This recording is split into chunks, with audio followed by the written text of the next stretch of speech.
আসসালামু আলাইকুম, সকলকে সালাম শুভেচ্ছা। আশা রাখি সকলে ভালো আছেন, নিরাপদে আছেন। আলহামদুলিল্লাহ।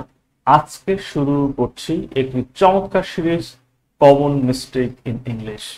আপনারা সবাই জানেন এই অংশ থেকে সকল প্রতিযোগিতামূলক পরীক্ষায় প্রচুর প্রশ্ন আসে। প্রত্যেকটি পর্বে বেশ গুরুত্বপূর্ণ প্রশ্নের সমাধান পাবেন। আজকে প্রথম পর্ব। আপনারা যদি প্রচুর পরিমাণে শেয়ার করেন, কমেন্ট করেন এবং লাইক করেন, আশা রাখি এই সিরিজটি পূর্বের সিরিজগুলোর ন্যায় চলমান থাকবে। চলুন তাহলে কথা না বাড়িয়ে মূল ভিডিওটি শুরু করা যাক। সাথে আছি Moniruzzaman Shahin.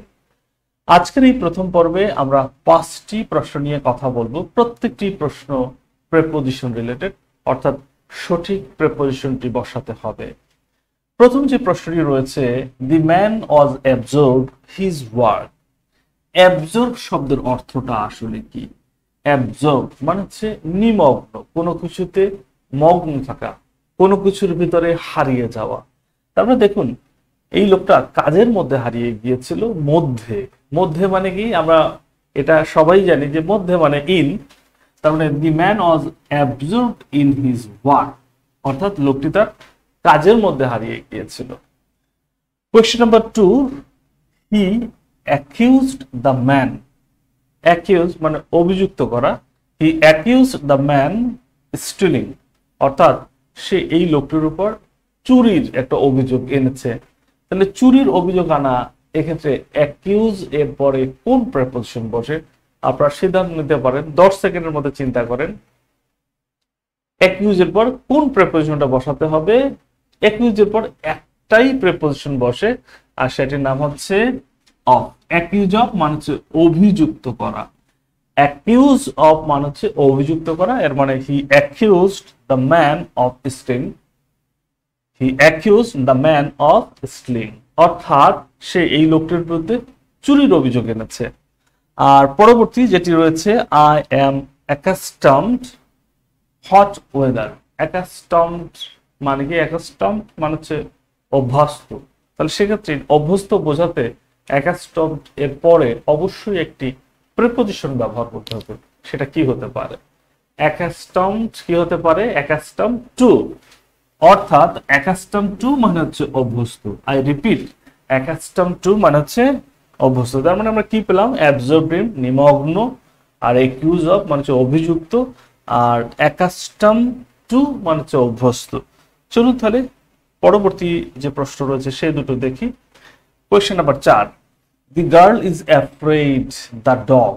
Afraid the dog মানে সে কুকুরের ভয় আছে, তার কুকুরকে ভয় পায়।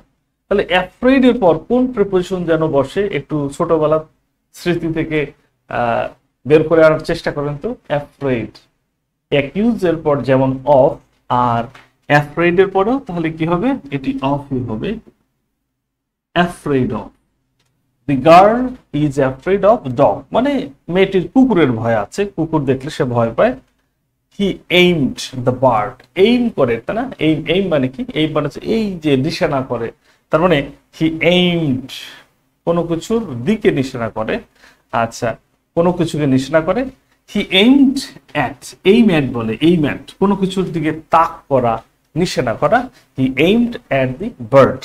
তাহলে চলুন তাহলে আমরা একটু রিভিউ করে নেই যেটা আছে। প্রথমত কি ছিল? The man was absorbed in, নিমগ্ন। He accustomed the man of stealing. He accused the man of stealing. I am accustomed to hot weather. আর the girl is afraid of the dog. He aimed at the bird. আশা করি এই সেশনটি আপনাদের ভালো লেগেছে। লিখে লিখে এগুলো পড়বেন, তাহলে আর কোনো সমস্যা থাকবে না। কোনো সমস্যা থাকলে আমাকে ইনবক্সে জানাতে পারেন কোনো প্রশ্ন নিয়ে। অ্যাজ আর্লি অ্যাজ আমি উত্তর করার চেষ্টা করব। আর এই সেশনগুলো আপনার কেমন লেগেছে অবশ্যই কমেন্ট বক্সে একটি লাইন লিখতে ভুলবেন না। আপনাদের একটি উৎসাহব্যঞ্জক কথা আমার কাজের গতিকে দ্বিগুণ বাড়িয়ে দেয়। আশা রাখি আপনারা বিষয়টি বুঝতে সমর্থ হয়েছেন।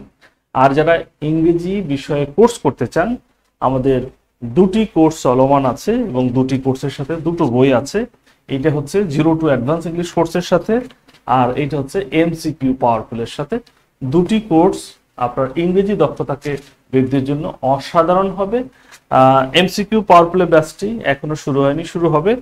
আর 0 to অ্যাডভান্স ইংলিশ কোর্সটি চলমান আছে, আপনারা চাইলে এখনো ভর্তি হতে পারেন। তো ঠিক আছে, আজ এ পর্যন্ত। আবারও দেখাও যেতে পারে ভিন্ন কোনো ভিডিওতে।